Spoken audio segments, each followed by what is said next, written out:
இவ்வளோ பேர் நிற்கிறீங்களே, இதில் யாருப்பா விஜய் அப்படின்ட்டு ஒரு பாட்டி கேட்ட விஷயந்தான் இப்போ சோஷியல் மீடியா முழுவதும் செம வைரல் ஆகிட்டுருக்கு. நான் தாம்மா விஜய் அப்படிங்கிற ஹேஷ்டேக்கை வேறு ட்ரெண்டிங் பண்ணிகிட்ருக்காங்க. தென் மாவட்டங்களில் மழையால் பாதிக்கப்பட்ட மக்களுக்கு நிவாரணப் பொருட்கள் வழங்குறதுக்காக விஜய் இன்றைக்கி நேரடியாகவே திருநெல்வேலிக்கு போயிருக்காரு. அங்கே ஏற்கனவே ஏற்பாடு செய்து வைத்திருந்த நிவாரணப் பொருட்களை எல்லாம் மக்களுக்கு அவர் கைப்பட வழங்கியிருந்தார்.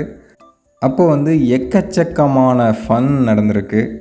அது பார்க்குறவங்களுக்கு தான் ஃபன்னே தவிர நம்ம புசி ஆனந்த் அவர்களுக்கு பயங்கர டென்ஷன் தான். ஏன்னா எல்லாரையும் பயங்கரமாக கடித்து கொதறிடுவார் போல், அந்தளவுக்கு சும்மா டெரராக இருந்தார். திடீர்னு மேடையர்ன ஒரு பாட்டிமா விஜய் அவர்களை தாண்டி போய் எல்லாருக்கும் வணக்கம் வச்சிட்ருக்காங்க. அப்புறம் அவங்க பிடிச்சி விஜய் நாட்டை கொண்டு வந்து விட்டதுக்கப்புறமும் யாருப்பா விஜய் அப்படின்னு விஜய் நாட்டை கேட்டிருக்காங்க. விஜய்னா நான் தாம்மா விஜய் அப்படின்னு சொல்லியிருக்காரு. அதுக்கப்புறமா விஜய்னாவோட கன்னத்தை பிடிச்சி கிள்ளி முத்தம்லாம் கொடுத்தாங்க அந்த பாட்டி. தமிழ்நாட்டில் விஜயண்ணாவை பார்த்து யாருன்னு கேட்ட 2வது பாட்டி இவங்க தான் நினைக்கிறேன்.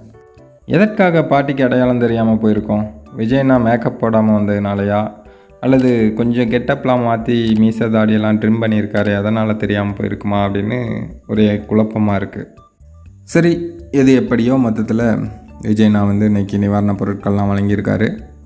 இதை அவரோட ரசிகர்களை வச்சே வழங்கியிருக்கலாமே, இவர் எதற்கு நேரடியாக வழங்குகிறார் அப்படின்ட்டு நிறைய பேர் கேள்வி கேட்டுட்ருக்காங்க.